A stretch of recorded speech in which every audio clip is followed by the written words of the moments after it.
الله أكبر الله أكبر الله أكبر بسم الله الرحمن الرحيم الحمد لله رب العالمين والصلاة والسلام على رسوله محمد وعلى آله وصحبه أجمعين. Восхваляем Всевышнего Аллаха Субханаху ва Тааля, который достоин всех наших похвал. К Нему обращаемся за помощью, и у Него просим прощения за совершенные грехи. Свидетельствуем, что Мухаммад, саллаллаху алейхи, его раб, его посланник. Амма ба'д. Ассаламу алейкум ва рахматуллахи ва баракатух.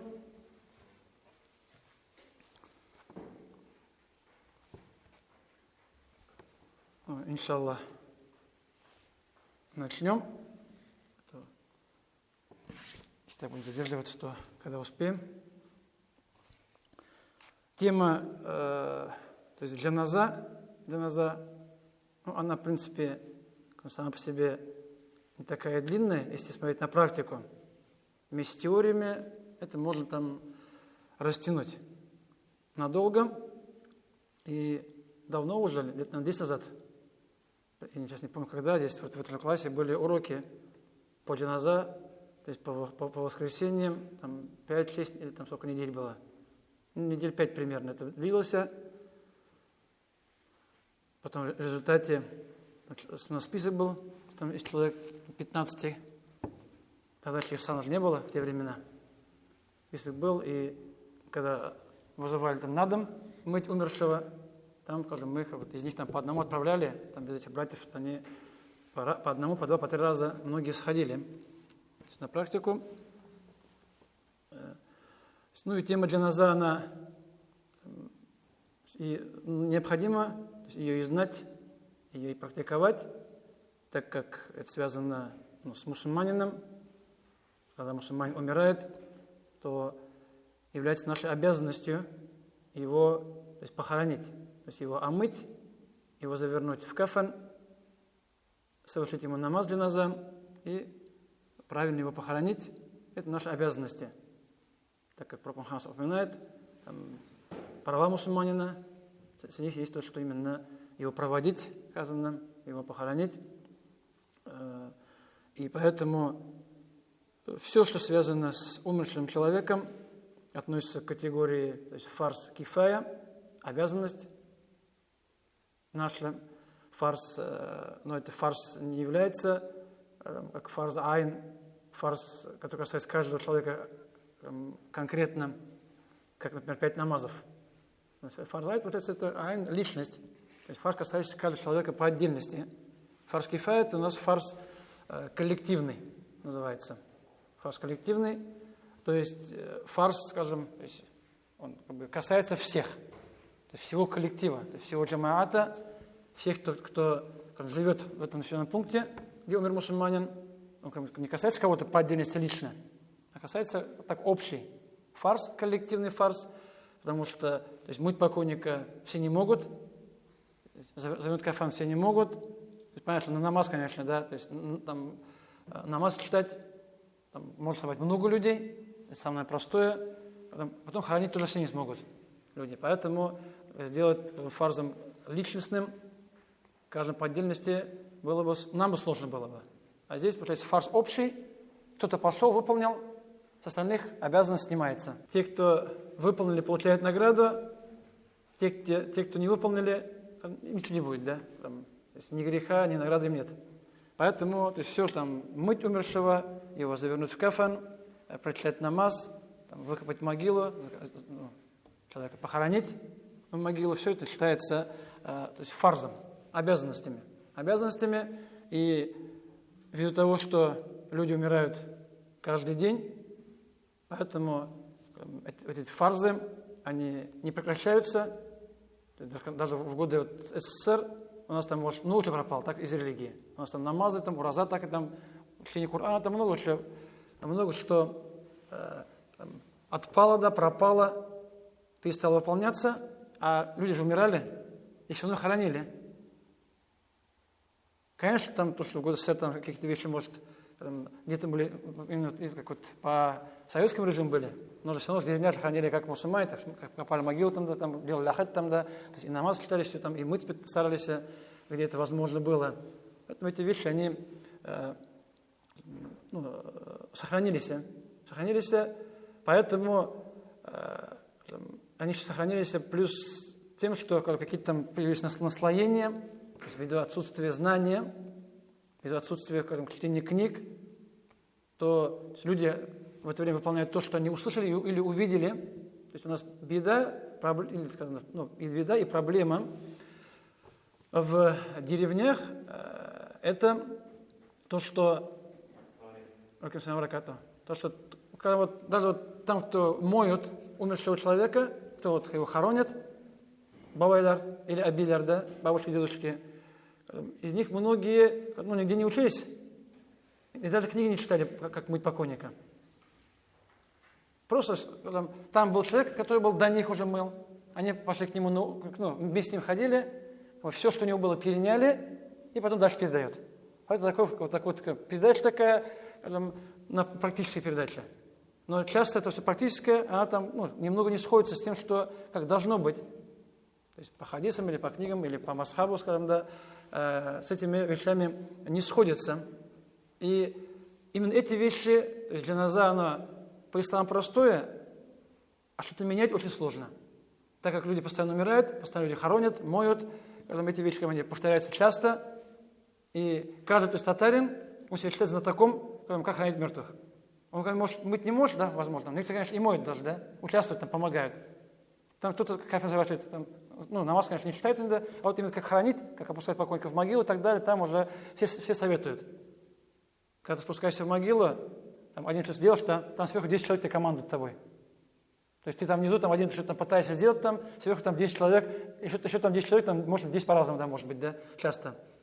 Потому что все себя считают знатоками, хотя, просто из-за практики, как есть, получается, каждый знает, как есть у него там, да, у него в деревне, там, у него там в районе, в области, эти знают. В другом районе могут по-другому быть немножко, да, в другой деревне уже может немного по-другому быть.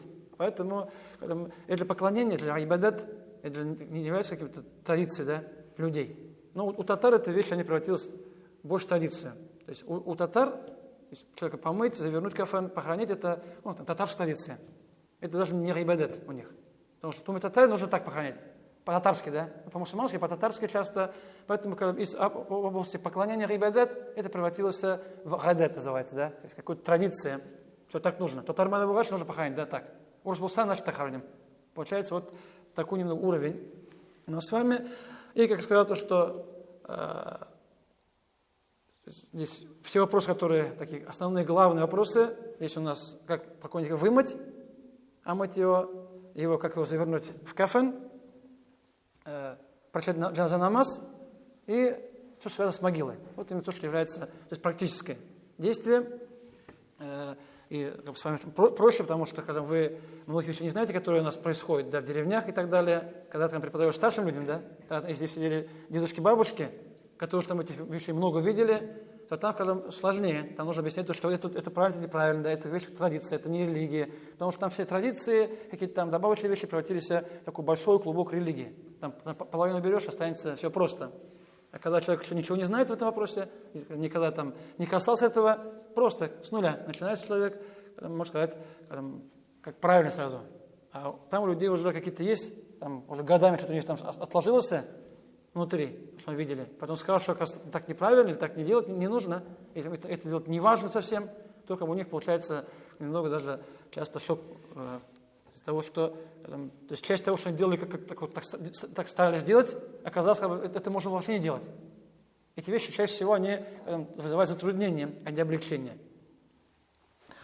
Конечно, в книгах по фиху там еще и приводится момент смерти человека. То есть, когда человек, что нужно делать с человеком перед смертью, сразу после смерти некоторые вещи, но из-за того, что эти вещи, конечно, знать нужно, но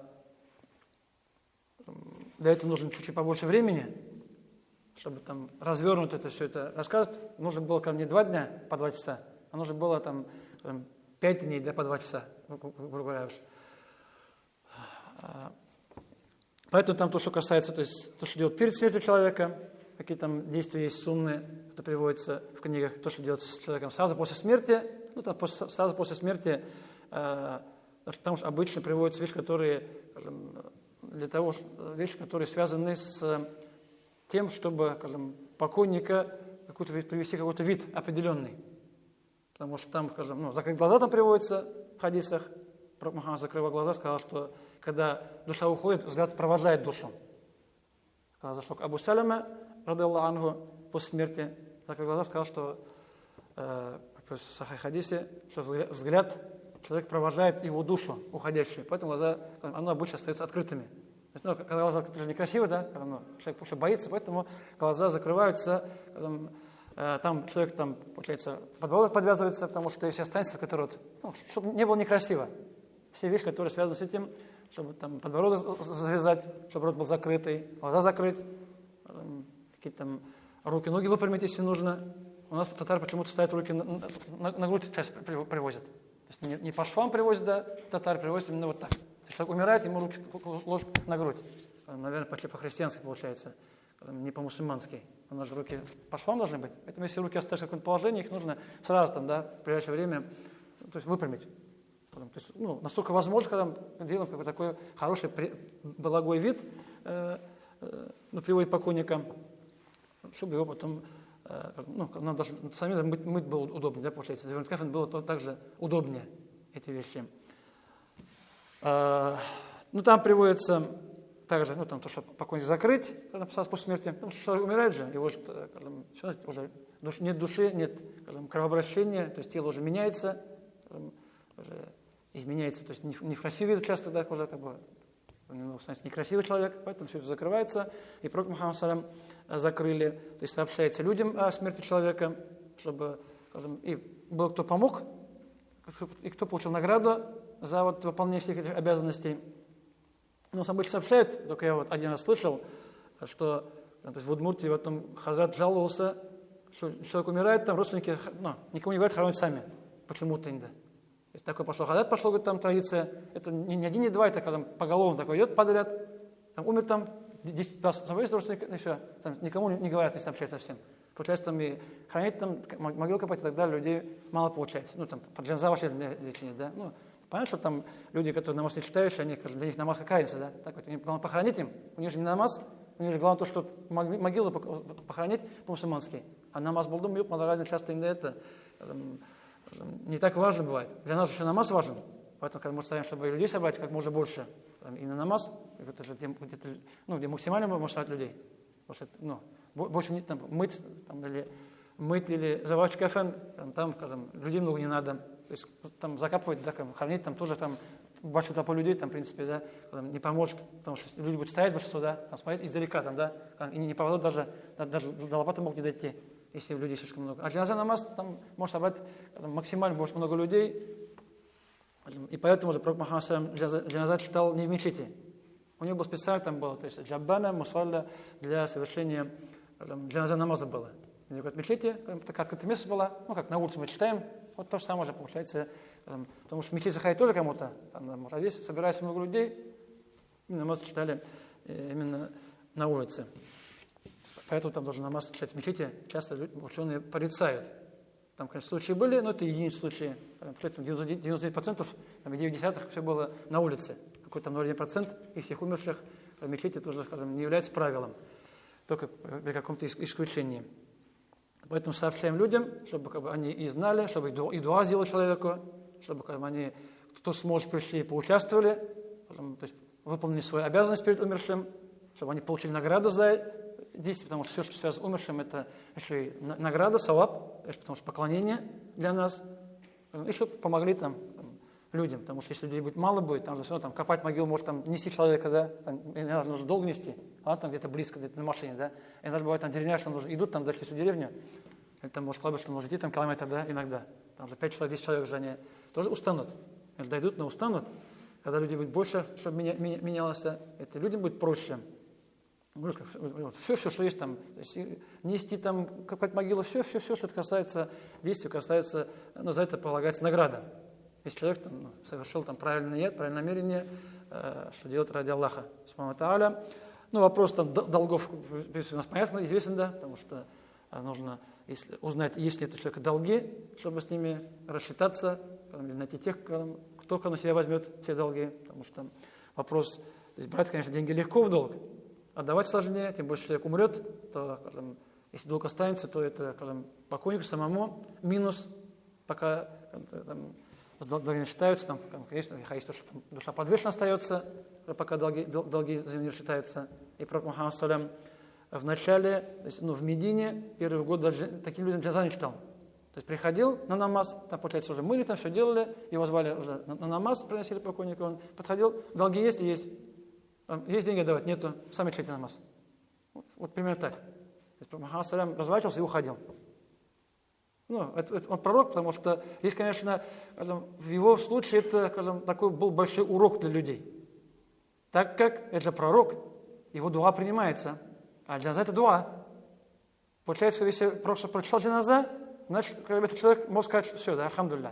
То есть дуа пророка примется, и человек уже может сказать, иншаллах говорим. То есть никому не говорится, что человек будет в раю. Кроме тех, про кого пророк Мухаммад сказал, что они будут в раю, да.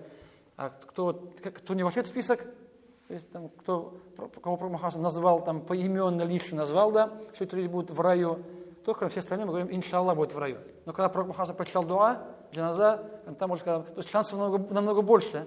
Поэтому то есть, это для сподвижников это был такой шок, если приходит, да, не прочитал джаназа, значит, люди начнут бояться, что если я такой буду, мне тоже прочитать джаназа. Поэтому был большой урок. В наше же время получается, скажем, если кто-то не прочитал джаназа, да, какая разница, да, у нас же без разницы, кто джаназа читает. Здесь только в наше время, если какой-то будет там хазрат, какой-то имам будет, такой ученый будет, если все люди будут ходить, чтобы он пришел, да, если не придет, что-то будет не то, тогда да. Если он не пришел, почему не пришел, да? Почему бы не пришел? Вот там долги были, поэтому, да? Значит, там люди боялись, да? Было уважение такого человека. А когда у нас джаназа читает там 20 тысяч человек, читают разные люди. Людям без разницы, кто джаназа прочитал, там, поэтому, скажем, прочитал я там, другой прочитал человек, да, одинаково. Поэтому, факт, что пророк Мухаммад это показывает важность возвращения долгов человека. Впоследствии пророк Мухаммад он начал читать джаназа и начал выделять деньги уже, скажем, из байтуль-мал, потому что у него собиралось деньги, там есть садака, там закат, но закат и там садака такие деньги, он выплачивал сам долги и читал джаназа намаз. Потому что сначала там, все-таки все равно в Медине мусульмане жили, то есть не было там, то есть в бюджете там не было денег совсем. После, когда там много денег появились, в бюджете, в казне начали выплачивать. То есть пророк Мухаммад сам выплачивал и джаназа намаз совершал. Вот такие вот примерные вещи, которые упоминаются, связанные с смертью, сразу после смерти. Потому что нужно спешить с похоронами, как можно быстрее все это, потому что человек умер сразу, да, то есть, не откладывая на долгий ящик. Вроде бы, у нас из того, что там больница, морг и так далее, у нас все эти вещи там скрыты, эти вещи у нас задерживаются. Конечно, это вскрытие, по исламу, если только есть, конечно, причина известная, да, если какой-то криминал есть, там понятно.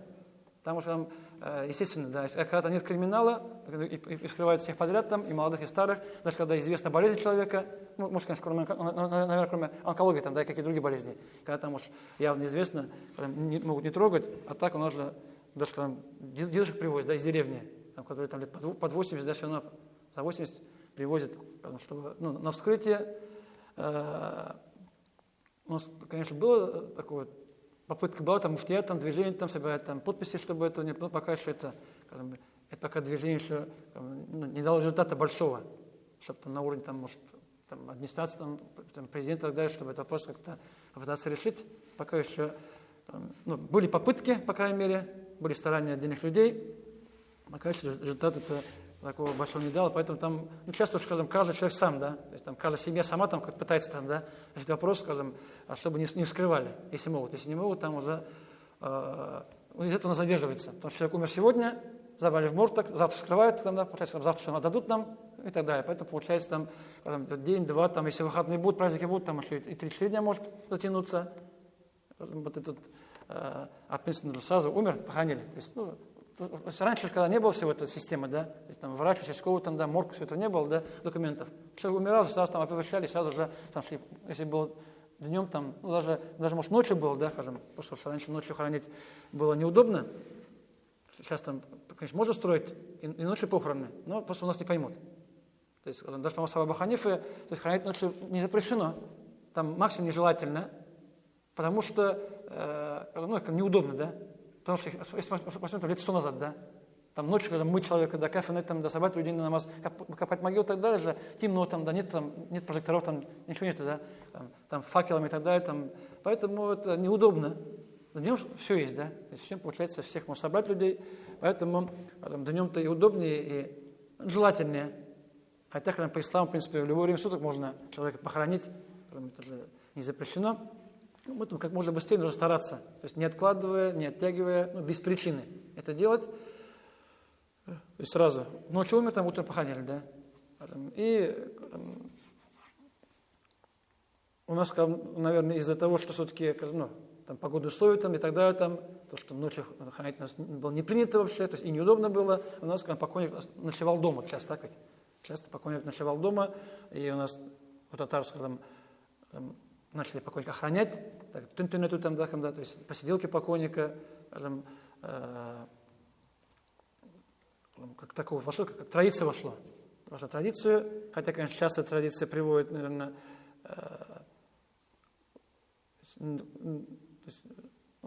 там совершается, когда действия не очень нужные по исламу, ну, из практики, преподавая, то есть апаларга женщинам на уроке, там одна женщина сказала, что там, то, что быстро хоронить было, да, во-первых, там, то, что быстро похороны, она говорит, у меня муж умер, говорит, его сразу похоронили, говорит. И даже как бы чисто психологически, как бы я что, как бы, ну, не успел там, да, это, да, там, потому что умер, там увезли, и все. Ну, как бы долго дома не лежал, потому что если лежал целую ночь дома, да, то жена ходит возле мужа, да, там он там день лежит, да, там, полдня там день лежит, там все равно же там видит, там, да, там уже все равно там чувство. А если, получается, умер, увезли, и как бы женщина говорит, я после, ну, знаешь, что умер, да? Ну, из того, чтобы я его там долго не видел после смерти, какое-то ну, горе там такое, вещи, не успела просто, да, просто не поняла, что случилось. Поэтому, оказывается, все-таки не стоит держать, нужно сразу увезти там, да, из дома, побыстрее, чтобы, скажем, тем более женщины, которые эмоциональный человек, эмоциональные люди, они же, скажем, и, ну, когда это умер, там, говорится, из другой сказал, мы там, здесь другого уже получается, да, другая история, там умер наш муж, то есть, а папа уже в возрасте женщина сказала, давай позовем бабушек, дочери, ну, чтобы ночь сидели. Дочь говорит, они, говорит, не зови. Часто пьют обеда там, да, и будут сидеть там, гайбят всю ночь рассказывать, возле у нашего папы, да. В общем, мама все-таки настояла, позвали обидарно, потом это папа сама пожалела. Пришли, говорит, принесли обида, пришли несколько бабушек, и всю ночь там, там, да, все там, всех, кого возможно было, да, всех там, получается, всех переживали, все там, это, всех там, гайбат всех полностью пересказали, потом папа сказал, ну, пожалел, что не послушал дочь. Поэтому, какая польза там, умерший человек, да, тем более в квартире, да, куда он денется, так, что с ним будет? Кто его тронет в квартире? У нас в квартире что, мыши есть, что ли? У нас там, что есть у нас в квартире, да? Раньше были дома деревенские, да, там что-то оставил ночью, там, да, там, может, какие-то мыши вылезут, там, да, погрызут что-нибудь, спокойно, так вот. Поэтому там все-таки свет горел, там, кто-то, может, сидел, да, охранял. Я понимаю вещь, да? Оттуда, может, и пошло. Потому что как раз чтение Корана, там, ну, понимаешь, если остался, там сидит человек ночью, сидит Коран читать, да, зикр делает, да, где-то рядом, да, там просто. Еще, ладно, пусть там, да, для себя поклонение же, там, дуа делать умершему. А так, получается, скажем, то есть сидеть, просто ради того, чтобы сидеть, то есть, как бы, не получать никакой пользы, а еще совершать грехи, вот есть проблема. Потому что, как бы, сидеть нужно, потому что потом сидят и совершают разные, то есть, ненужные вещи, да, то есть, грехи совершают людям вместо пользы. И первое большое, что касается то есть, умершего, это его, то есть, омыть, то есть гусль ему совершить, вымыть умершего человека. Ну, понятно, что если мыть, значит, водой, то есть в основе это совершается водой. Если вода есть и воду использовать возможно, то другие варианты не рассматриваются. Есть только вариант, когда вода или нет воды, что, конечно, когда вот для нашего региона, да, это вопрос отпадает сам, потому что у нас воды всегда много.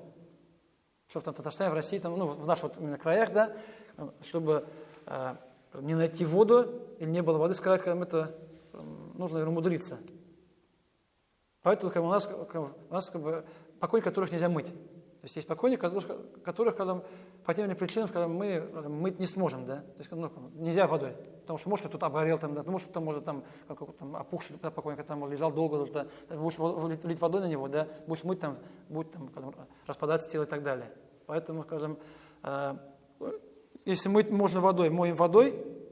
Если водой мыть невозможно, то если можно поливать воду просто, да, сверху, да, намочить, мы просто то, что руками не трогаем, просто его поливаем водой полностью умершего. Если уж и водой поливать нельзя совсем, да не получается, тогда уже совершать таяммум. То есть таяммум, как вот живые люди, просто ударили руками об землю, потерли лицо покойника, да, и потом потерли обе руки. Потому что в Аханих потираются руки до локтей. Лицо и руки все. Там уже не надо, там все, что не надо делать, да, потому что буквально недавно спрашивали, был покойник, который там почти обгорел, там нет, потому что нужно, чтобы была кожа так ведь, да, нужно же кожу моем, должно быть тело, поэтому, то есть нужно запомнить, что вообще, то есть омывание, там, заварчив кефен, там, и так далее, это все связано именно с телом человека. Все эти вещи выполнять полноценно, должно быть тело. Конечно, полное, полноценное, то есть тело человека, то есть голова, получается, кожа, там, да, руки, ноги, все, что есть полностью. Потому что если у нас не будет тела, есть рука-нога, да, например, там, какую-то часть тела, да, куски тела, да, но нет тела. Там же нечего мыть, получается, эти вещи не моются. Пока, то есть там обычно говорят, что если там, половина тела с головой, это есть, да, уже мыть можно. Там меньше половины тела, там какие-то куски есть, то уже мыть нечего. Поэтому тело, то есть целое, да, на котором есть кожа, да, есть, да, которую можно мыть. Потому что это касается и омывания, то есть и кафаны касается, это касается, то есть и джаназа намаз касается. То самое же, там везде это будет присутствовать термин, понятие, присутствует тело человека. Потому что есть тело, значит есть действие. Нет тела, значит действие не выполняется. Поэтому, если там больше половины тела имеется, значит, это моем, да. Когда, скажем, часть тела есть, там можно мыть невозможно, значит, таяммум. То есть одели перчатки, там, поставили руки там, на песок, на землю, потерли там лицо умершего, опять задели, правую руку, левую руку, все, готово. Можно уже заворачивать. Когда воду, потому что такие бывают случаи. С Ихсаном мне же часто звонят, когда там, какой появился покойник, который, скажем, то есть, когда этого не было. Потому что если какие-то есть там случаи, да, до этого, а я позвонил, что теперь уже знает, что делать, да, а все равно там какие-то там новые появляются вещи. И начинает сомневаться иногда. Какой-то, может, в этом случае там, встречается редко, он там, может, был год-два назад, да, больше не повторялся, сейчас опять появился. За 2 года все равно забываются некоторые вещи, потому что их не используешь, они забываются. И звонят, часто там Рафик об этом звонит, там, кто там есть, они спрашивают, что делать там, мыть, не мыть, там, кафанет, там, таяммум, там, и так далее. Уточняют эти вопросы, даже знают уточнять иногда, потому что уже забывается, если не используется. Сейчас при ковиде что делают? При ковиде сюда не пускают совсем. То есть ковидные в Ихсан не пускаются. То есть, потому что здесь, конечно, 2 категории есть, да. Есть кто официально, ковид официально был, да, их там моют, да, их там не дают. В любом случае. То есть, кто вот ковид подтвержден, да, уже в больнице, кто там в красной зоне был, кто там умер от ковида, у кого-то написано умер от ковида в связи со смертью, то их нам точно не дадут. Они там сами там моют, сами там все заворачивают, там сами все делают и так далее. Да. Но здесь, забегая вперед, да, потому что если приезжает Челнинская бригада, то есть там уточняют, что Челнинский моют каламнин. Даже наши Жикамские там, если моют, то это там вопрос большой. Если Челнинский приезжает мыть ковидного, то там, когда моют по исламу. Там их научили, там уже, кто-то, альхамдулилля. Там, Челнинский, там вот смога приезжает мыть покойника, там все делают по исламу, как положено, да. Как может быть проходить, там, пример тот самый, да. У нас в Нижнекамске, по-моему, такого, то есть нет на самом деле. У нас в Нижнекамске это проблема. И есть другая категория, то есть, которые, когда ковидные, так, да, все признаки есть, да, все знают, что ковидные, но когда написана другая причина смерти. В этом случае, если все это известно, то сам Ислам не пускает таких. Потому что там, если знаешь, что он умер от ковида, ну, написать, там умер там, от чего-то другого, там, да, не от ковида, то все равно в Ихсан его не пускают, где-то в другом месте, да, омывается. Поэтому если уже без омывания получается уж. Ну, если моют они сами, да, врачи, все ладно. А когда, скажем, то есть, там же надо врачи, там просто не помыли, там, да, нет такого, как вот, нет как в Челнах, да, смор, который моет по исламу, да, какой другой мор, там моют, там, ну, просто завернули все, там уже получается, то есть не омывая, уходит человек, ну, болезнь, потому что если раньше была чума, да, тут чума тоже не трогали, боялись, поэтому там тоже как-то, наверное, заворачивали, то есть не омывая покойника. Когда же есть опасения за жизнь свою, то не будешь его трогать. Если кто-то будет трогать, то не болеет. Поэтому или вода основа, если нет воды, получается таймом, да, то есть или моем прям как бы, там, моем там, как моем, вот как мы сами моемся в бане, да, в душе, или просто воду поливаем, когда нельзя там трогать руками покойника, но можно полить водой, просто намочить все тело, или же таймом совершается. Вот здесь 3 варианта возможные, ну, если мыть возможно, да, потому что если есть, там, после кости остались, да, нет ничего, да, можно после кости мыть невозможно. Если есть что мыть, тело если есть, кожа есть, значит моем. Нет ничего мыть, то в этом случае мыть нечего, значит уже гусль совершить невозможно. Ну, то, что мужчина моет мужчин, женщина женщинам, это понятная вещь, известная, когда у нас, в принципе, другого у нас нету. У нас в любом случае, если моет мужчина, моет мужчина, да. Если моет женщина, это основа, это все выполняют, другого пока что не слышал, да. Чтобы, потому что там вопрос разбирается в книге по фиху, то есть там жена мужа, муж жену, там да, это есть, но это часто получается как теория, да. Там, на практике такое у нас не встречается. Все равно там женщины, то есть не дадут там, да, там кого-то мыть, там заберут. Поэтому книги ты можешь почитать, вопрос, а на практике он, может сказать, я пока не встречал, да, не слышал об этом. Поэтому есть многие вещи, которые в книгах по фиху, которые, скажем, то есть мы изучаем, читаем, да, на практике они, скажем, могут не выполняться. Ну, может, конечно, есть где-то, да, может, такие случаи были в истории, там, где-то, может, есть такие вещи в других исламских странах, ну, вот в нашем регионе там какие-то вещи не принято, да, выполнять. Поэтому, скажем, то есть и покойника омывать, конечно, лучше, сказано, родственникам, то есть тем, кто его знает, потому что родственники человека знают же, поэтому свои же мыть своего человека, так как человек же какие-то вещи, которые есть какие-то недостатки в человеке, какие-то вещи, которые, неохота, да, чтобы люди видели и знали о них, да, а родственники все равно знают же часто. Поэтому если помыть, они все равно это знают, да, уже.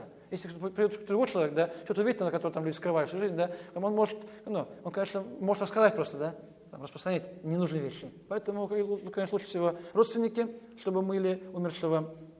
Но если нет родственников или родственники мыть не умеют, то кого-то зовем, кто мыть умеет и кому может доверять.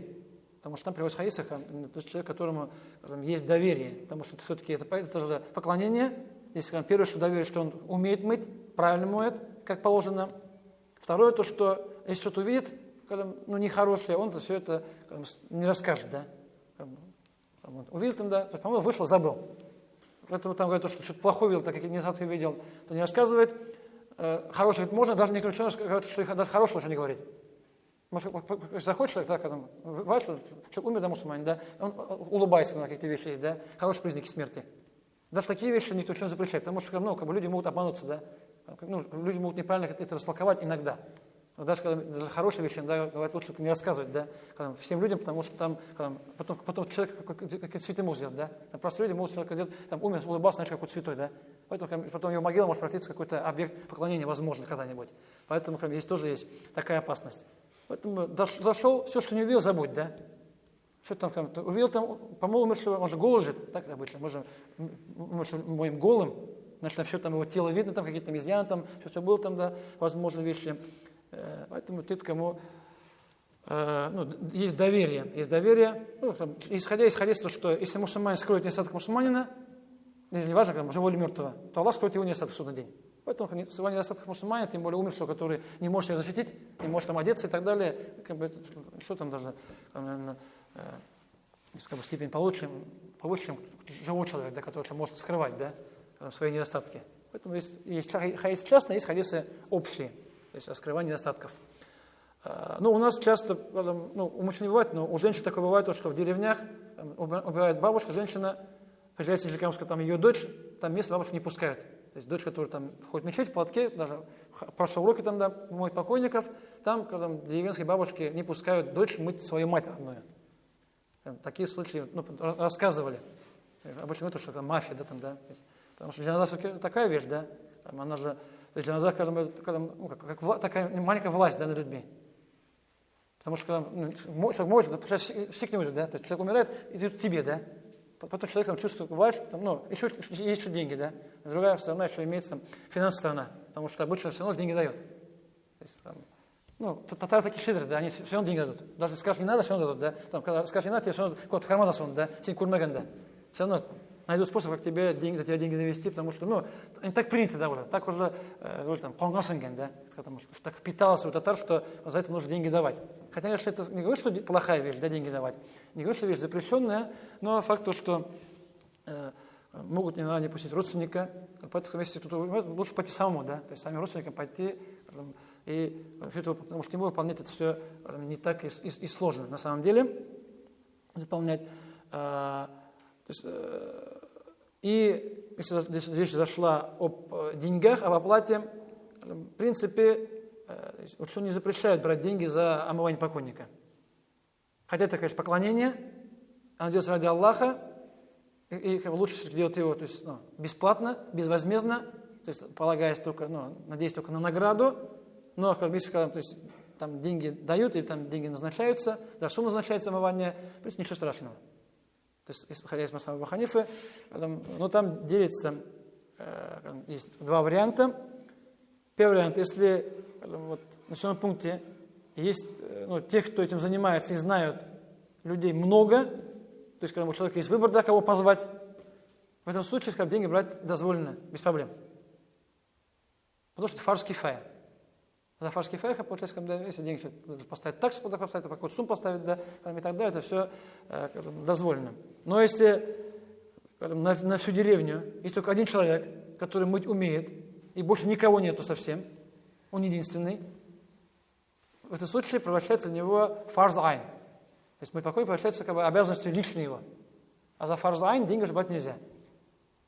В этом случае ему деньги брать нельзя ни в коем случае. Запрещено. Когда он один и больше никого нету. Если есть там 2-3 человека, есть там, да, 2, 3, 5 там, и так далее, то, в принципе, нет проблем. Поэтому у нас же все равно есть, их сам тоже, там же деньги, да, там, каждый, кто моет покойника, ему дает 500 рублей, каждому дает. Поэтому это такая принятая вещь, да, во всех, наверное, местах, да, обычно же, да, часто там все равно оплачивается. Тем более, мыть покойника же, когда не такой простой труд, да, там покойники не все же такие хорошие, да, там, благоухающие, там, да, и красивые. Там раз бывает, там, аварии, там, какие больные, там, да, которые там лежали неделю, там, да, там, утонули, там, да, сгорели, там много чего есть, да, там много там болезней и так далее, там, это такой труд, да, то есть такая поклонение, труд, который все-таки непростой. Поэтому, в принципе, деньги, скажем, если даже дадут, скажем, да, ну, конечно, лучше не просить, да, но все равно дадут, знаете, да, если даже не попросишь, все равно тебе дадут деньги потом. Если хочешь оставить, не хочешь, да, садака дальше, да. Если не хочешь оставить, можешь найти дальше, да. Аллах дал деньги, дальше там отправь, просто Аллах дал, получается, возможность сделать садака, да. Просто так. Если не хочешь оставить тебе, дальше передай, и будет садака тебе, награда будет, иншаллах, получишь. Еще дополнительное. Хадисы по поводу омывания, их не так много, хотя пророк Мухаммад сам обучал, да, рассказывал, как быть покойника, но там нет такого хадиса, где приводятся подробные описания, как мыть покойника. Там приводятся такие общие вещи, знаешь, показано то, что мыть это не сложно, мыть легко. Поэтому, то есть, пророк Мухаммад сам, там как-то, то есть, там много хадисов приводил, да, на эту тему, их там буквально, ну, немного. И обычно там приводится, то, что Бухари Муслим приводится со слов Умму Аты, то есть женщина, то есть подвижница Умму Аты, которая омывала женщин в Медине. И пророк Мухаммад салям, ну, когда она мыла, до этого омывала дочь пророка Мухаммада салям, он говорил, что именно, ну, что нужно делать, такие общие вещи, которые омывание. Поэтому эти хадисы, из них можно извлечь то, что омывание умершего, это, скажем, похоже на гусль живого человека. есть как человек совершает гусль, то есть по сунне, как совершал пророк Мухаммад салям, также моем умершего. Да, есть некоторые отличия, но их немного, небольшие. То есть гусль по сунне, как это совершал пророк Мухаммад салям, то есть пророк Мухаммад салям сначала мыл половой орган, потом мыл руки, потом брал тахарат, потом мыл голову, потом мыл тело. В принципе, то есть то же самое можно получается умер человека. В том же порядке. Поэтому когда он так совершает гусль, значит, он уже привык так делать, постоянно делать, значит, он уже мыть покойник, ему просто переносит на него, там какие-то плюс-минусы там есть, да, там отличия небольшие, но общая система, она похожа на гусль живого человека. То есть хадисам. По хадисам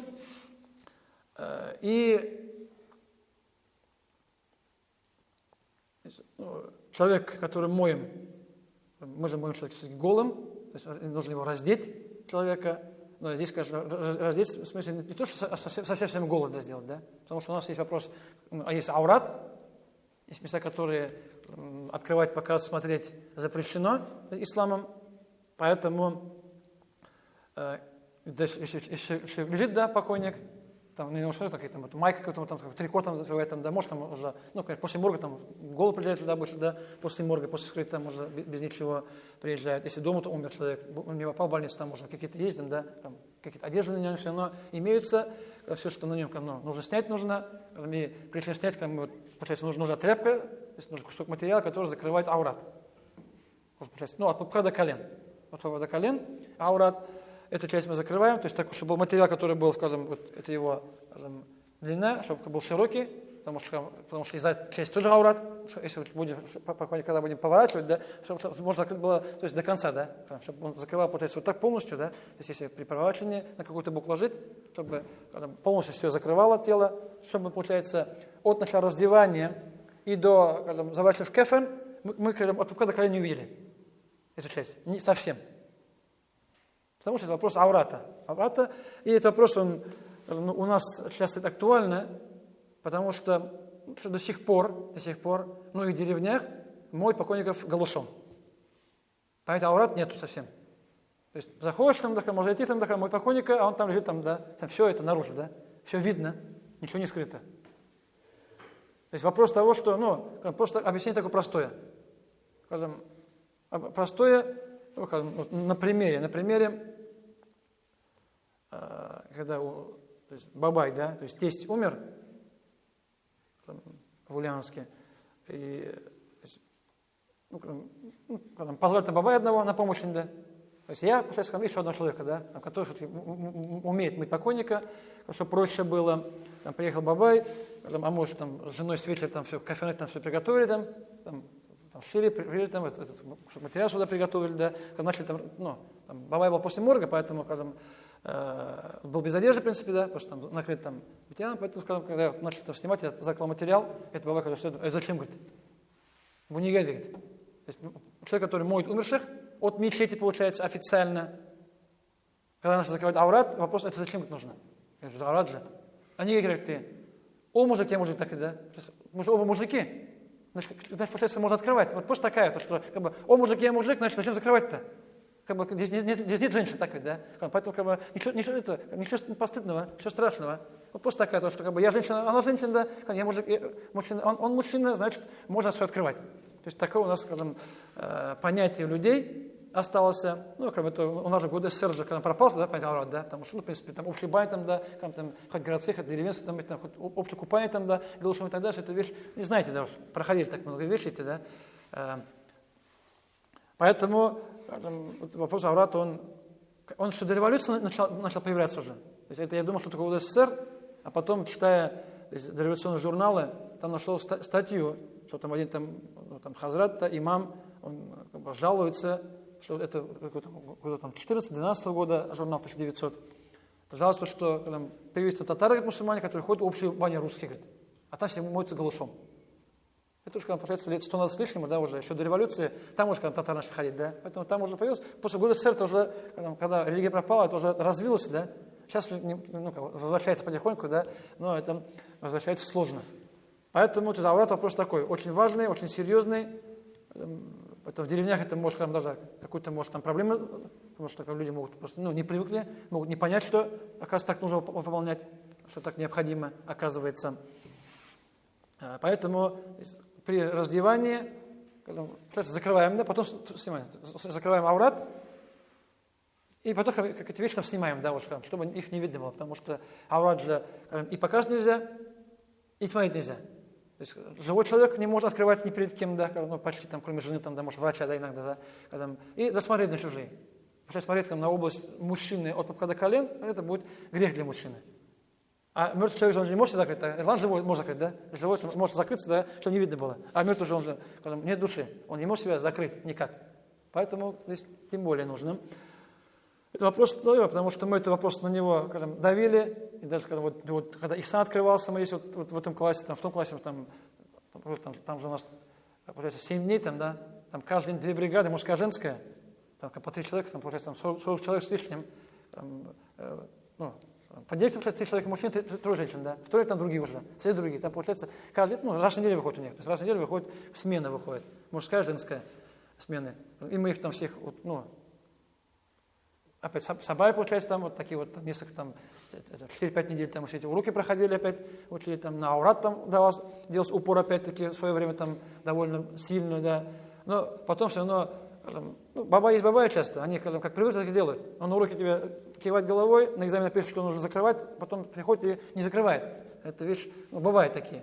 И вот все уроки прошли, там начали мыть, там проходит время, кто там тут зашел тахадаты, там, а там покойника голову моют, да, какая-то бригада. Опять их собрали, опять часа полтора ругали, объясняли и так далее, чтобы такое больше повторялось. Поэтому, такие вещи вот как-то туго входят, да.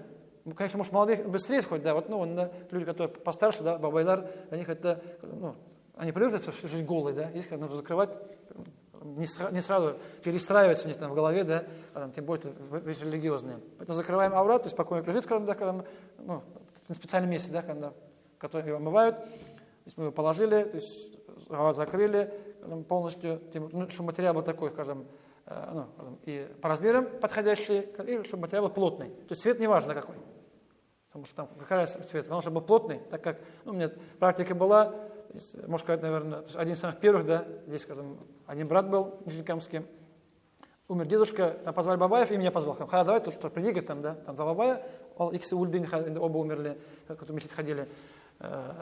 Пошел там, там материал-то был, когда, видишь, там белый, там простыня, да, белая получается. Пока сухая закрывает, как намочили, да, она стала облегающей, еще там полупрозрачной стала. Поэтому вроде есть материал, вроде нет его.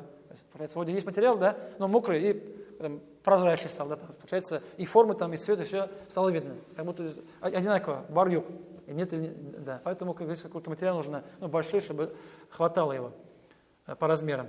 Потому что последний, я, покойника, это у нас Хазат был, Хазал Яр Аулнан, да, в августе месяце. Там приехать, там аппарат, там, да, какой-то материал, да, такой маленький кусок, да, закрывать его. Что это такое? Давайте побольше, да, то есть там на латы какой-то кусок, там, да, там не больше совсем, там ничего не закроешь. Там сразу это не подходит, давайте где? Мне нужно такой, давайте любой цвет находите, да, мне принесите. Так приходится иногда вот там, на месте уже. Там же, потому что у нас обычно женщины все делают, то есть женщины у нас нарезают. То есть в деревнях везде там у нас, это женщины все, да, там не мужчины режут. Они готовят кафенек полностью, поэтому там вот приходишь, кафенек готовый чаще всего. Там все уже лежит готовый, там только используй. То есть покойника положили, и Пророк Мухаммад салям, как вы говорите, что похож на омывание живого человека, то есть гусуль живого человека похож.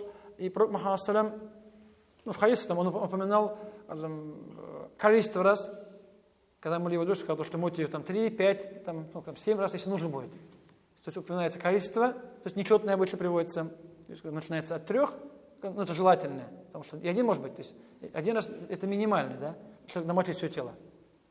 3 желательно, если есть необходимость, то уже там 5-7, да, может быть. Это уже, при необходимости, когда там, если спокойно будет, может, какой-то грязный покойник будет, да. Видишь, потому что приехал покойник, да, лежит там, да, может какой-то грязный, да, там с работы, может там какой-то там, да, и в чем-то, да, черный там, неважно, да. Это приходит, да, получается, мы его начинаем мыть, да, то есть это, вот начали мыть, это омывание будет. Все нужно смыть, да, с него. То есть все, что мы с него там грязь, все с головой там с тела смываем, это входит в гусуль сам. Поэтому это приводится количество раз, хадис приводится, Там хадис приводится, в первый раз мыть, там сказал хадис, с мылом по-нашему получается, да, то есть используют мыло, какое-то мощное средство. Там приводится слово сидр, там трава, да, там мыльная трава, которая называется по-арабски сидр. Кстати, вот в Мекке ее используют. То есть в Мекке там Маид Ханар, да, там порошок, там приходит, вижу там такой серый такой порошок, да, серо-зеленый такой порошок. Вот трава там высохли, там ее перемололи, там, вот он берет там этими, то есть там стоит вода чистая, он там пару этих ковшей берет, ложь там взвешивает, все, мешает, там уже превращается мыло, да, получается, этой водой первый раз. У нас с мылом. То есть первый раз там мыть там, мылом каким средством, да, которое очищает тело. Когда будет последний раз, то есть, ложьте в воду камфору, то есть когда последний, когда можно, сам последний, когда после человека ополаскать себя уже, все помылись, получается уже последний раз, там камфорой, сейчас пойдешь камфорой, кубик взял, там кубик продается, его сжал, там выкинул воду, да, перемешал, там его немного, да, получается. Нет, это именно в воду же. А когда первый раз с мылом, тоже так же руками или просто насыпают и как-то там напором? Нет, сейчас я просто пока это объясняю. Сейчас я перейду к мытью. Это просто такие, кто с хадисов объясняю, там, потому что потом уже проще будет, да, уже понимать многие вещи. Ну, после камфор, потому что у камфора там запах есть там свой определенный. Там, да. У нас не было камфора, у нас была матрюшка, да. У нас был зверобой татар был. Просто татар просто траву заваривали в воде, да, и им омывали уж в конце. Потому что тоже испар, да, запах есть. Однажды я пошел покойника мыть, еще, по-моему, сам уже появился, но люди все равно были дома, там пришел, да, там камфора не было, говорю, матрешка есть, приготовьте, говорю, матрешка. Ну, покойник фамилия, где матрешка? Мне выносит букет. Я думал, что все татары знают, что нужно заварить, да, а когда там опала были картошка, которую мечетские моют, да, ну, вот мне опоздали, поэтому я думал, что они заварят, да, оказывается, не все знают, но оказывается, нужно говорить, да, то есть, получается, многие вещи нужно говорить, потому что матрешка барма, да, муса, давайте, заварите, да, положите воду, да, нужно объяснять. Я думаю, что люди понимают, да, оказывается, люди не понимают. Поэтому вот я после часа тоже так сталкивался, кажется, что все знают, я знаю, значит, все знают, да, думаешь, да. А людям нужно там, сделать вот так, нужно часто попутно проговаривать, да, все вещи, потому что люди могут не знать. И на самом деле не знают часто. Поэтому то, что мы знаем, не факт, что все люди знают. Поэтому я вот так столкнулся, что мне вынесли букет, да, матрешка, да, цветов сухих. Поэтому я с тех пор понял, что, оказывается, нужно все-таки сказать, да, там, приготовьте отвар, да, там, да, матрешка, да, заварите его, потом с водой смешайте, чтобы мыть, если нет камфоры. Также пророк Мухаммад салям упомянул, то есть, начинать с мест омовения, то есть, сказал, мойте, получается, места омовения, то есть тут человек совершает тахарат при жизни, вот эти самые места, то есть совершать тахарат, то есть умершему, омовение умершему, и сказал, начинайте с правой стороны. Начинайте с правой стороны тела. Это уже общее, да, там правило, то, что все благие дела начинаются с правой стороны. Ну, как человек сам же соберет, живой человек. Там тоже пророк Мухаммад, он же даже, по-моему, голову там, да, правую левую сторону, потом и тело правую левую сторону, воду поливал, лил. Поэтому где было возможно, там везде, получается, правая сторона там, совершается первой, потом совершается левая. Вот тоже приводится в хадисах. Вот у Маатита, Бухари, Муслим приводятся вот эти вот вопросы. Поэтому там не приводится такой вот, инструкция не приводится, как мы покойника. Вот исходя из этих хадисов, здесь ученые сказали, то есть, и вывели инструкцию омывания покойника. Здесь, получается, количество раз есть у нас есть там, когда мыло, там камфор есть, да, когда перед последний раз, у нас есть омовение, ну, вот эта вещь, когда уже общеизвестна, да, и у нас, получается, часть правой стороны. Это такие общие вещи. Отсюда вывели ученые инструкцию омывания покойника. И если все эти вещи выполняются, да, основные. Если человек помыт, да, он мокрый весь стал. Значит, гусуль есть, да, то есть чистый, мокрый, да, это гусуль есть. Поэтому, это как минимально получается, да, это минимальное, а эти вещи какие-то, там, да, какие вещи есть плюс-минус, да, там, и поэтому, то есть, это есть инструкции, и они немного отличаются. То есть, про омывание покойника, какие-то там вещи могут отличаться от масхава там, и так далее. Но суть одна, да, выполняется. То есть выполняется, все это выполняется, в принципе. То есть там тахат берут, там, да, стилья делают, там, да, то есть голову моют, там, да, там тело моют, так ведь. Там 3 раза сколько там делают, поэтому то есть, по факту все это выполняется, Но может выполнять какой-то раз посредственно, может порядок меняется, какие-то вещи делать по-другому. Поэтому факт, что что-то там изменение чего-то этих вещей, оно не влияет на правильность русло. Но в каждом масхабе учил там все равно какие-то есть свой порядок. И исходя из масхаба Абу Ханифы порядок омывания умершего, то, что мы покойника положили, раздели, аурат закрыли ему обязательным образом. То есть специально там халаты, все это оделись, там халатом одноразово, все эти вещи там есть, да, уж, оделись как положено. И, конечно, не стоит просить, да, чтобы халат принести все эти вещи. Это вещи понятно, естественно. Потому что это просто такие мирские, да, нерелигиозные. Потому что вот есть вот мыть, да, а там что там мыло, то, что там, что одеть, там, и так далее, это вещи же, как устроено стать, там, и так далее, да, как справа, слева стать, и так далее, эти вещи, они чисто практические вещи, они не религиозные. Как кому удобно часто. Потому что некоторые книги там начинают писать, там, да, там, некоторые пишут, там, когда может покойника, нужно стоять там, с правой стороны, там, да, и там, как-то переводятся эти вещи, просто уже человек мыл покойника, как ему удобно, так написал. Там, получается, и религиозные, там, и такие практические вещи, они смешанные в одном месте. Ну, конечно, человек помочь спокойно, ты сам поймешь, да, как делать проще, да. Это, может, первый раз там человек не знает, куда подойти, да, боится. А когда уже привыкаешь, там, знаешь, там уже найдешь место, куда встать, как удобнее будет. То есть, и начинается у нас, пока лежит, начинается со стинджа. Стинджа начинается, то есть для этого, у нас же закрыт у нас, получается, там можешь одевать руки перчатки, ну, конечно, можешь мыть голыми руками, да, конечно, если не боишься трогать, да, умершего. Да, больше перчатки, там, берешь там тряпку, губку берешь, там, мочишь и там, туда там, то есть заходишь по тряпку там, и там моешь, да, уже. То есть сзади проход, половой орган, там, ну, промываешь. Понятно, не видеть, да, там, просто тряпкой мокрой, там уже эту часть тела промываешь. Ну, обычно, конечно, если покойник лежал, там долго болел, там чисто бывает, да, больше людей. Там, иногда родственник сами, да, что-то был, там родственник сами помоют, да, до тебя. Иногда там некоторые, да, там, откроют, помоют и закроют, там, потому что, ну, им без разницы, да, часто люди, да. Там, если берут, там, да, если запах чувствуешь, да, там, это обычно человек, если болел, лежал, там, ничего не остается, он не кушает же. Это кто вот умирает так, внезапно, там, да, там, авария, там, сердце, там, он, может, поел, умер, да, там может что-то быть, да, человека выходить, там, не мочать, там, и эти вещи, остальное. Просто взяли, то есть, тряпку, там, руку засунуть, там, и промыть, там, эта тряпка больше выкидывается. Там специально там готовят, там тряпка там, сюда, да, там, ну, специально там тряпки готовятся, готовятся тряпки там на, скажем, то есть, там, на рот, на нос, там, на аурат и так далее, там уже там, отдельные тряпки, там, кусочки лежат обычно, лежать. Там, ну, принято так делать, поэтому тряпку взял, там нужно помыл, там, да, там, очистил, все чисто, там, значит, все выкинул, да, дальше не нужно там уже. Одна часть выполнена. Потом Пророк Мухаммад, он также, он же, когда возрос, он мыл половой орган. Когда есть стинджа, вымыть половой орган, здесь совпадает. Затем у нас идет тахарат. Затем совершаем тахарат умершему, ну, обычный мусульманин же, он же должен намаз читать в основе. То есть мусульманин, значит, намаз читающий. Значит, он и в жизни тахарат брал, намаз читал. А у нас получается часто, что когда первый тахарат человека совершается после смерти для кого-то. Так некоторые мусульмане современные, то, что он тахарат при жизни никогда не брал, первый тахарат мы совершаем после смерти, да? Первый и последний тахарат, и тоже не при жизни. Получается, вот такая интересная. А раньше не было такого, что мусульмане не читающий намаз, такого не было, да? То есть там сколько веков, там никогда даже в голову не приходило, что будет мусульманин, который намаз и читает. Так, они никого таких не видели людей никогда. И вот какой-то там один из ученых, маликитский, там, да, алжирский, там, или там, с Магриба, с Марокко, какие-то века, то есть Пророк Мухаммад, сейчас не помню точно какой век, ну, там, через несколько веков.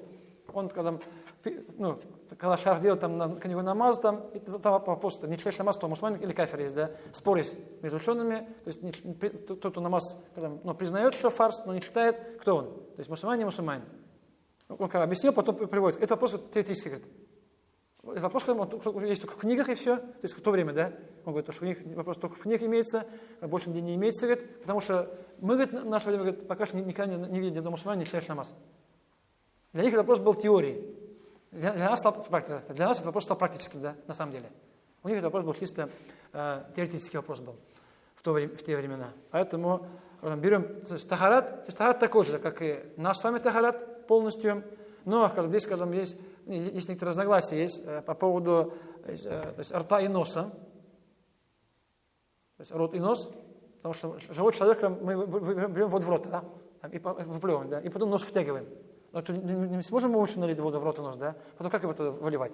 Поэтому рот и нос, первое поколение, то есть ханафитов, рот и нос не трогали совсем.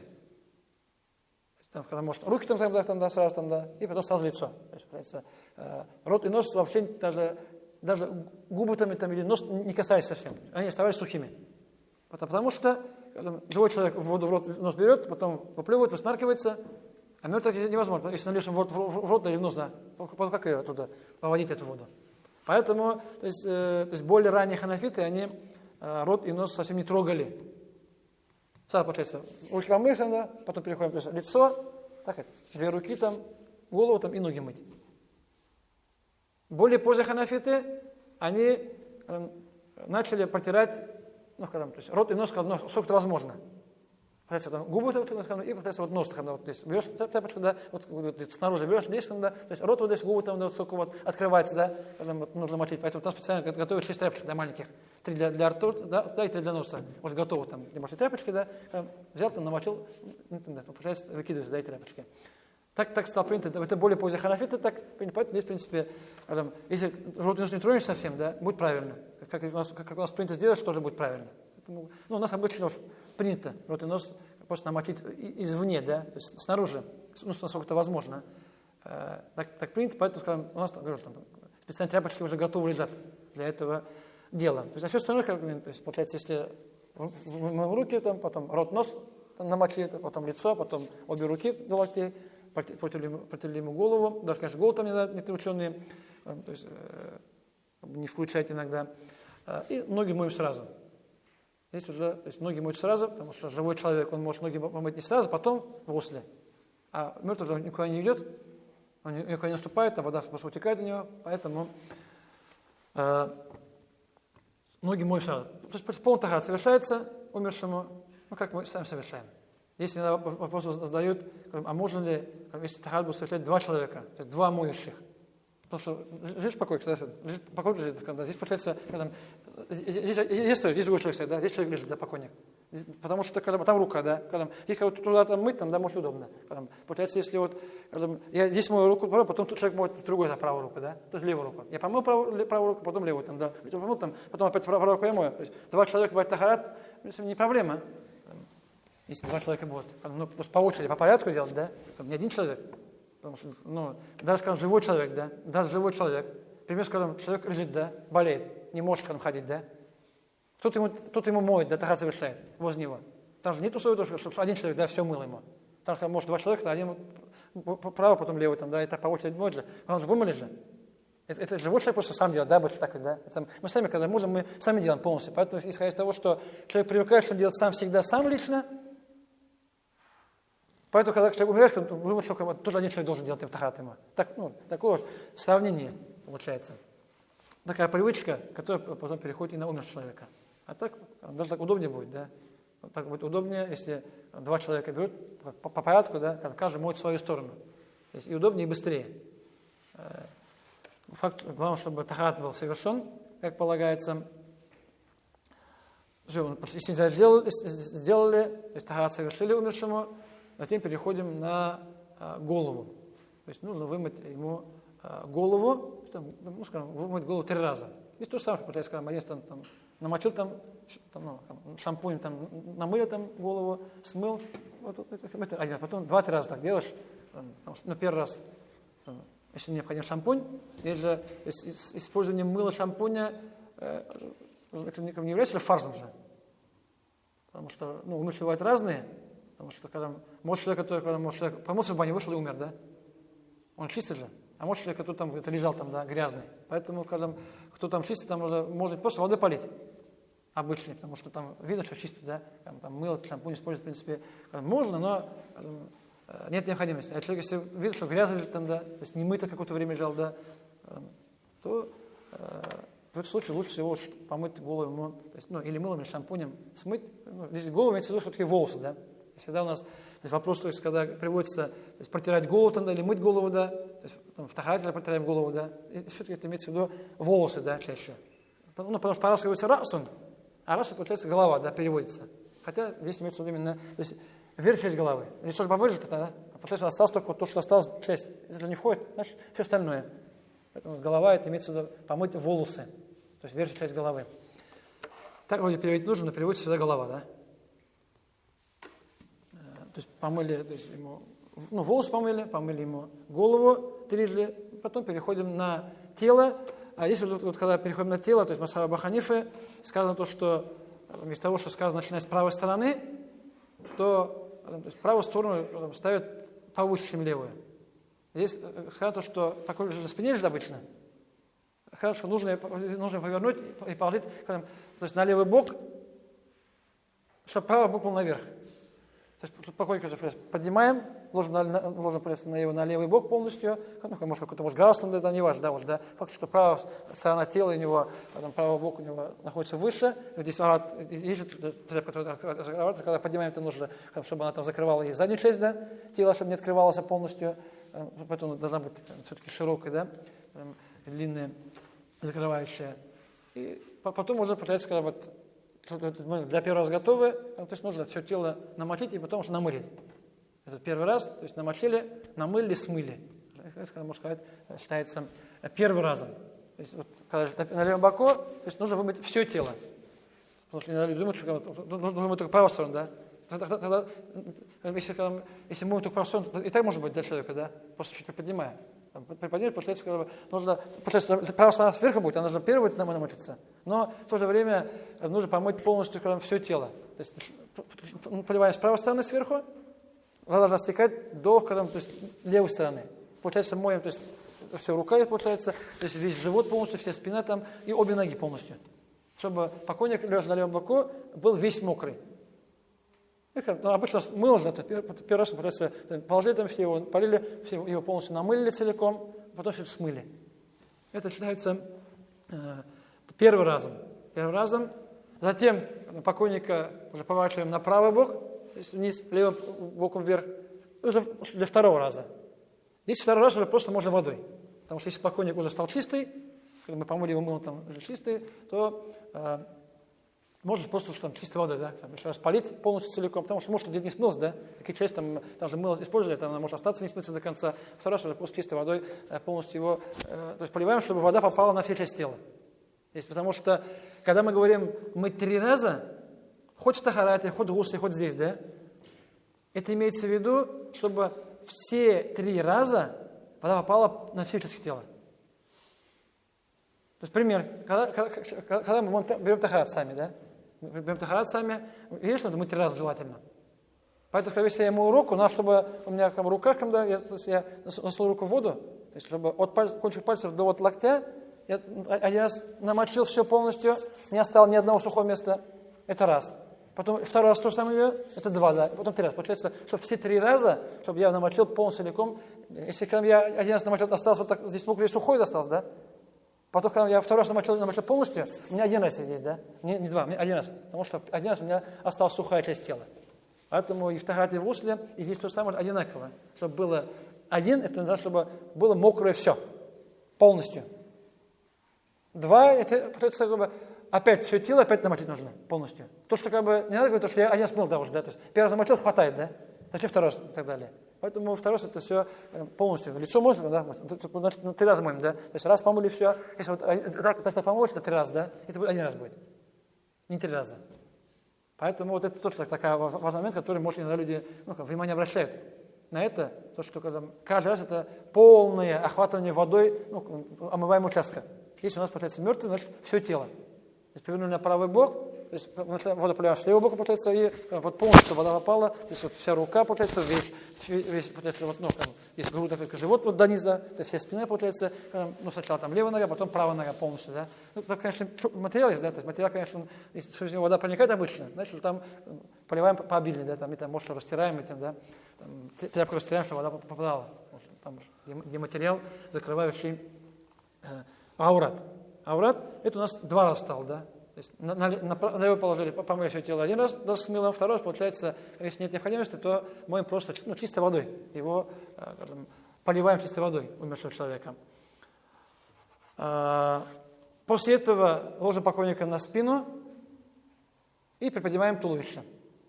Масава Абу Ханифа, то есть 2 раза помыли, потом, когда между вами 3 разами, положили на спину, приподняли немножко туловище, немного там, то есть нажали, то есть помассировали ему живот. Ну, если что-то осталось там внутри, да, потому что обычно моют теплой водой. Получается, когда покойник лежал, он холодный был, да? Если получается теплой водой, когда немного там размокает, да? Там, тем более, он после морга, после холодильника, что покойник бывает. Он там шли там замерзший, да? Там пока там моешь, оттаивает, там, да? Там все, что было, начинает оттаивать. Часто тоже. Поэтому немного, то есть, положили, подняли, немного туловище приподняли ему чуть-чуть. Здесь, когда на живот ему там нажали немножко, то есть промассировали. Если что-то из него выйдет, смыли и дальше продолжаем. То есть то, что выход там чего-то найдется из покойника во время гусля, ничего не меняет. То есть ничего не нарушается. Это у нас, да, у живого человека, что-то выйдет, да, нарушается. Он же умер. Поэтому у него, когда вышел найдется, если что-то было у него, да, просто смыли и продолжаем. Поэтому, это как раз к чему? То есть часто у нас же, когда бывает так, что когда мой покойник здесь, да, в Хасане, да, а когда увозят куда-нибудь в Нурлат, скажем, да, куда-то там, может, в Чемешан офис, да, поэтому иногда там некоторые, там, или, может, мы вчера вечером, да, сегодня утром увезли, бывает иногда, да, такие, заранее. Потом спрашивают, а можешь ли мыть заранее? Спрашивают. Первый вопрос. Второй вопрос спрашивают, что, это уже не молодые, там уже старшее поколение, то есть есть то, что, говорят, что покойник заранее, говорит, пока он ехал, там, тряс, у него все ус нарушается, говорит. Так и есть. Не то, что в некоторых деревнях, некоторых имамов, там, бабаев, то, что во время там, перевозки, транспортировки, да, умер человека, там, ты что-то, значит, он что-то, наверное, вышло, да, он что-то выходит, значит, у него ус нарушается. Поэтому то, что что-то выходит, да, ничего не меняет. Поэтому, когда мы, если здесь помыли покойника, там привезли, уже мыть не нужно его еще раз. Он все вымыт уже. Там, если намаз не читать здесь, значит, остается только намаз читать. Поэтому то, что вымыл сегодня, похоронил завтра, да, ничего страшного. Вымыл утром, там, похоронил после обеда, и потом повез его таким образом, куда там, поехал там, в Буинск, повез там, да, с Нижнекамска, да, там полдня ехал и так далее. Все равно, то есть приехал, уже у него гусл есть. Гусл никуда не девается. Поэтому после привезли сразу, если намаз не читали здесь, то там намаз читается, его хороним. Это второй раз, получается, положили, то есть тут же приподняли, то есть нажали там, что-то вышло, просто продолжаем. По крайней мере, то есть у меня попадались такие, тоже, которые уже лежали, болели много дней, поэтому там обычно нажал, там ничего нет. Я даже иногда забываю нажать. Один раз я забыл просто, потом вспомнил, что не делал, да. Там и так чисто было, в принципе, чтобы для уверенности сделать. Не является фарзом. Поэтому бывает, что вот, когда после, я мою не так часто, да. Поэтому, когда ты рассказываешь, что помнишь, когда начинаешь мыть, там какие-то вещи, да. То есть не самое важное, да, какие-то вещи, вот последний мыл, там мы помыли, там, а вот все 3 раза помыли, а приподнять забыли совсем. Потом я начинаешь вспоминать, прокручивать в голове, что было, это пропустил, да, оставил. Это не страшно, в принципе, да, то есть это не влияет на правильность русла. И 2 раза, потом моем 3 раз. Опять ложим, опять его поворачиваем на левый бок, чтобы правая сверху была сторона, опять его, и поливаем уже водой, там, камфора, да, там, последний получается там каким-то, вода с запахом. Обычно, камфора лучше, да, потому что матрешка, конечно, что запах, да, камфора там и запах есть, там, и насекомых отгоняет, там, да, там, и запах трупы там она закрывает, поэтому в этом польза.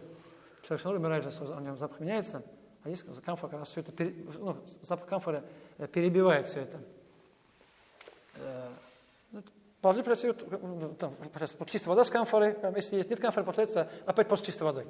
Потому что камфор использование является желательным, не является обязательным. Может 3 раза просто опять полить все тело полностью чистой водой. Потому что, после когда я буквально когда у меня месяц назад завершились там 4 недели были, а поларда там по часу, да, был уже, да, там по часу, 1,5 часа, здесь полный класс женщин был. И там я объяснил, потом приходит говорит, а вы нам не так учили, говорит. Вы спрашиваете, поворачиваете на левый бок, может только полтела, да, потом я говорю, я, конечно, так, может, конечно, я ошибся, но я всегда знаю, что мы можем мыть до конца, да, мыть. Поэтому я так, наверное, не говорил, да, может, вы записали так, в любом случае приходит говорит, что нужно мыть до конца, да, какие-то вещи нужно объяснять, говорить по 2-3 раза, чтобы записали правильно, да, и надо человек так-то, или ты, может, оговариваешься, и может, человек не понимает, и потом записывается, и уже возникают вопросы, да, по-разному делают. И вот тем, все, вот, ополоснули все тело, полили водой, вот 3 раза. Все, покойник вымыт. Это, ну, там, если, конечно, вообще там 1 раз хватает, да, ну, если 3 раза делать желательно. То, что там 5-7 раз, это тоже такое уж по необходимости. При вашей необходимости, когда там покойник очень, ну, может грязным быть, да, потому что когда смывать грязь, это тут же есть омывание покойника. И у нас у татар, потому что если когда где-то, может, будете мыть покойника, да, где-то деревня, там, да, случится, да, где-то помогать моющему, имаму или бабаю, кому другому человеку, то у нас у татар часто есть то, что они сначала там, то есть у них, то есть они сначала его как бы просто моют, то есть покойник раздели, положили, просто полили водой, там, шампунем голову, мылом все тело помыли полностью, то есть так 2 раза сделали. Это называют подготовкой гусля. Потом, когда после раза встает, делает ният на гусль, берет тахарат и моет все тело. То есть вот такой порядок у нас можете увидеть. То есть, получается, 2 раза помыл, после раза потом сделал ният на гусль только. Потом там берет тахарат только, и там, когда можно, ну, поливать его на все тело. Получается, вот 3 раза моют, но только 3-й входит в гусль. Первые 2 они называют как бы подготовкой к гуслю. А по исламу, в принципе, когда все 3 входят в гусль. Получается, вот ты как зашел там, да, покойник положил, у тебя же, наверное, есть делать гусль, да, покойник омывать. И когда то, что там вымыл, там мылом, там вымыл, там, да, шампунь, все это входит в гусль. Потому что гусль означает мыть покойника. Поэтому, когда эти воды, тахарат обычно приводится вначале, а не в 3-й раз, да. Приходится перед 1-м разом, да, тахарат, а не после 2-го раза. Поэтому то, что, ну, книги читают, и вот некоторые книги есть, иногда пишут, кто сам, да, кто практикует, он пишет свое, как он делает. Эти вещи распространяются. А то, что написано в книгах, там арабских книгах, да, как положено, там такое не приводится. Но с другой стороны, в принципе, когда здесь же покой вымыть 3 раза, да, то есть тахарат был, да, все есть. Поэтому, в принципе, все же выполнено. Просто порядок чуть другой меняется. Если тоже порядок поменяешь, когда гусл же не нарушается, поэтому все правильно. Просто когда, ну, как вариант есть, который в книге по фиху, ну, есть получше вариант, да, чем этот. Более правильный, это вариант другой. Ну, гусл есть, потому что все тело мокрое, тахарат за этим, да, голову помыли, все тело помыли. Результат есть. Поэтому смотрим на результат, не смотрим на процесс, да, действия. У нас омывающего, ну, в принципе, не обязательно. Просто, ну, лучше всего, чтобы тахарат у тебя был, потому что, исходя из того, что не то, что там покойнику нужно мыть с тахаратом, а из того, что после этого, да, там сразу там, помыть, завернем кафе, потом сразу уходим, да, там время может не быть. Если тахарат нарушается, там возьмешь, да, поэтому лучше с тахаратом, то есть, ну, это не является условием. То есть, чтобы гусл был у покойника, да, твой тахарат не является условием, да, чтобы у меня тахарат был. А тахарат у меня есть, нет, неважно, мне все равно гусл появится, потому что я не это сделал, да, все действия выполнил. Просто, ну, лучше всего, желательнее. У нас бывает там, вот я приехал, да, лет там 15 назад, когда я был, да, вот преподавали, да, тахарат, может без тахарата, как можно без тахарата? Тахарат нужен. То есть, вот так было, то, что тахарат было условие, фарс. Если покойник был без тахарата, значит, гусл неправильно, такое мнение ходило. Поэтому приходилось там объяснять, что это разные вещи. Да. То есть у нас просто, ну, люди часто в разные вещи в одну кучу ложат, перемешивают, и потом не могут разделять одно другого. Одно другое привязывают. Ну, просто пример просто намаз и азан, да. То есть азан хамад, они как бы связаны с намазом, но они же как бы не являются, как бы, если азан хамад был, есть намаз, если азан хамад, не скажу, что не был намаз, да. Азан хамад был, есть намаз, альхамдулилля, саваб есть. Не был азан хамад, намаз все нужно, может быть, и без них. И он будет правильный намаз быть, поэтому у нас, получается, как бы азан хамад привязывает, как будто это единое целое, и без хамада, без азана намаз быть не может вообще.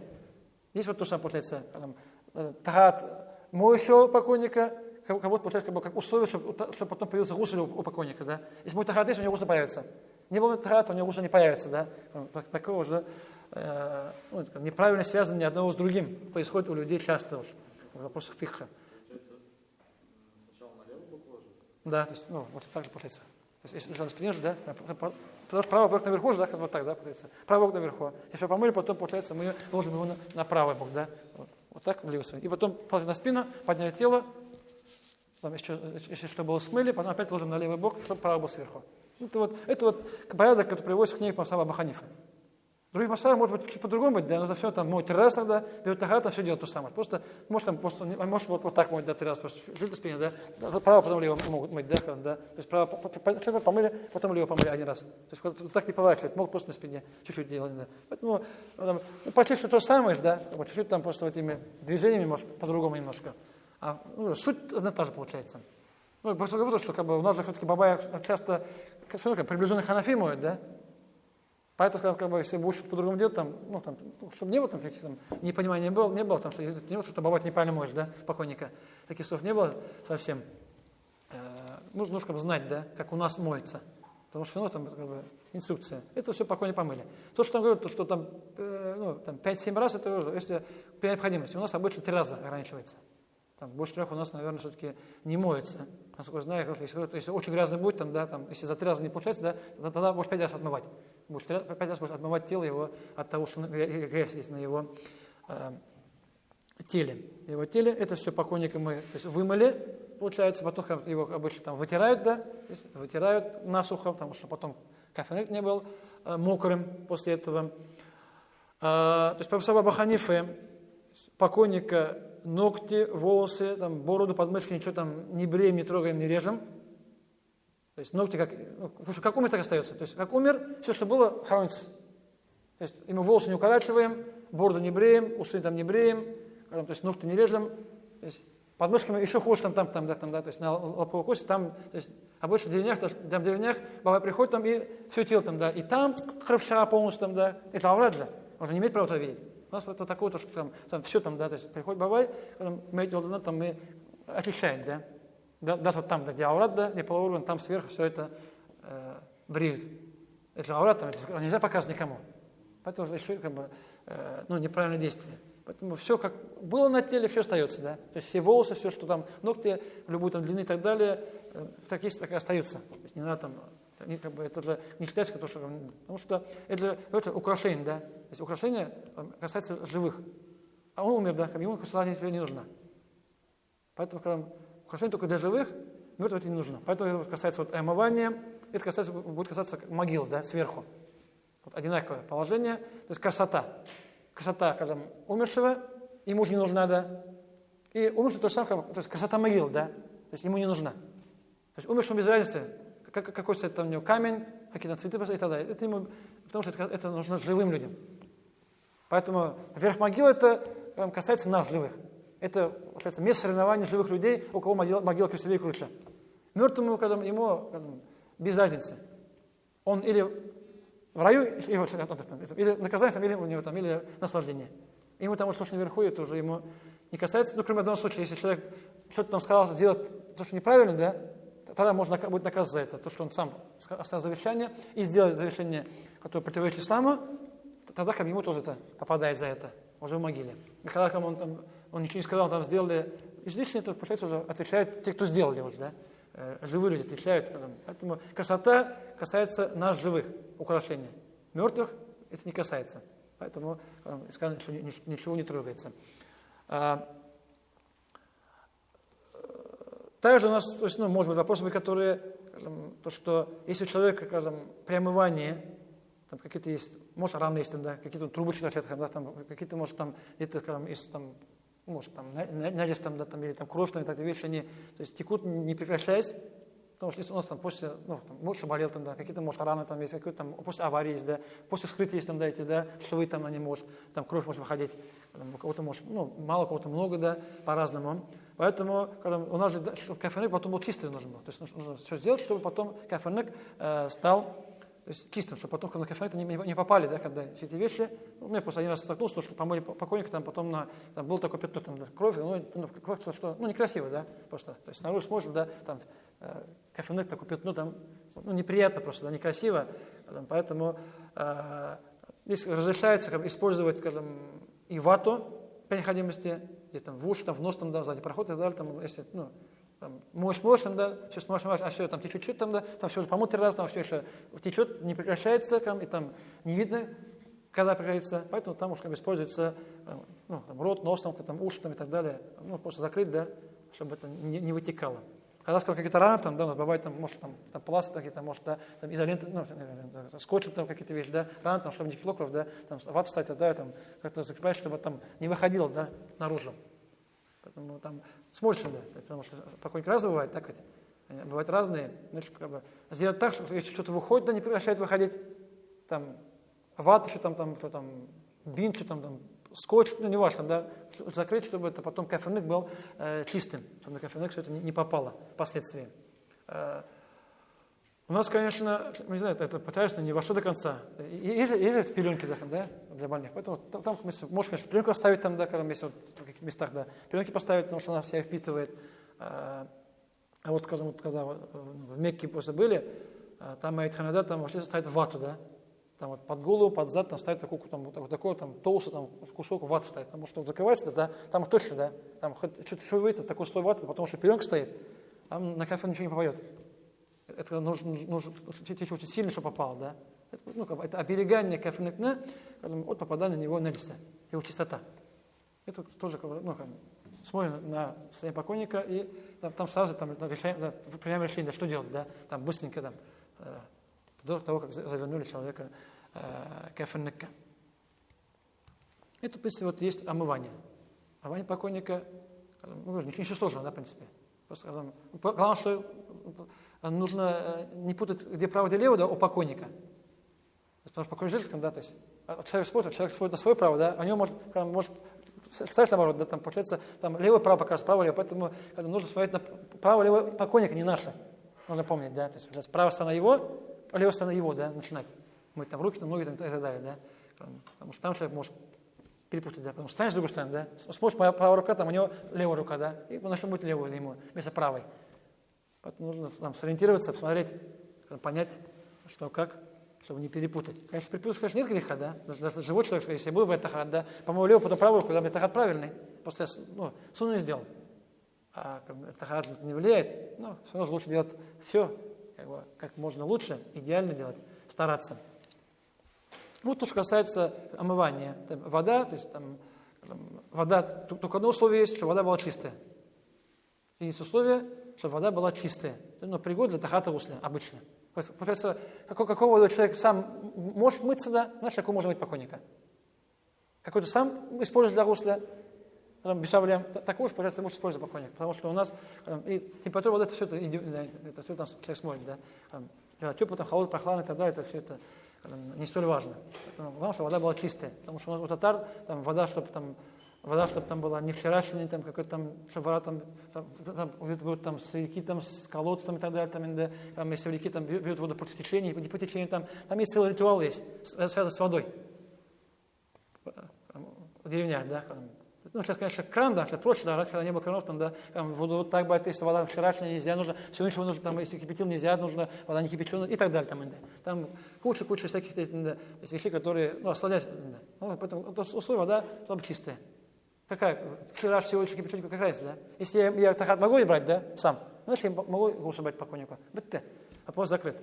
А там начинает там вода там теплая, не теплая, холодная, откуда взяли, потом воду куда выливать, там, да, есть такой, да, вопрос, да, там, канализацию можно взять и так далее, то есть, понятно, в деревнях там нет канализации, там выливать куда-то там, да, понятно, что не дорога, да, мертвый человек, там, да, там, микробы и так далее, там, да, это есть гигиена, куда-то там подальше, да, выливать, а в городе, что не будешь выливать под дерево, там, у нас есть туалет, есть канализация, есть, поэтому все, просто уходит в канализацию, это вода обычно. Поэтому здесь тоже все просто. Чистую воду взял, вымыл, вылил, да, вот подальше. И вылил в канализацию. Если, конечно, в квартире, там, в домах, да, если я стал, сейчас в квартире, в принципе, почти не моют у нас, очень редко стало в Нижнекамске, чтобы моют в квартире. Осталось, мало осталось, да. Там, 1, 2, 3, 5, сколько там случаев, не знаю, смотреть нужно, да. И на чем обычно будет? Там специально, здесь подставка есть там. Да, там нержавейка там металлический, там есть, там, на ушках, получается, там, да, специально есть подставка, коллаша называют по-татарски, коллаша, да, мыть покойника. Есть специально. Да, то есть, вот, что там, железо, что в деревнях там я видел, деревянные были, да, старые. Сейчас все пришли, нет, нержавейка пришли уже, железные. В деревнях там видел, деревянные были, там деревня все нужно. Вот, буквально, что лет 5 назад, что там в деревнях последние деревянные выкинули еще. Потому что, получается, сколько там, да, деревянный там все равно что-то питает, да, ладно, железо смывается, да, там, да, деревянный там не смоешь до конца, там сколько покойников было, там это уже может остаться. Вот последний деревянный все уже выкинул, там все сделали железный уже. Каждый день мечеть там есть там место, где там хранятся, да, инвентарь для омывания покойника. Там носилки на все это вещи там, да, есть. Здесь тоже есть, они там даются иногда, кому нужно. А так, там, у нас все-таки удобно сделано, да, маитхана, все современно, все удобно. Это вот маитиу, да. Маитиу, ну, получается, на завтра остается у нас кайфенну, у нас кайфен готов, и человек вот положим кайфену, да, и потом похороны все получается. То есть кайфену это недолго, в принципе, да, быстро. Потом, и все, что связано именно, то есть там, намаз джаназа и могилы, все, что связано с похоронами. То, что как бы, нас касается. Аллаху Акбар, Аллаху Акбар, Аллаху Акбар, Аллах.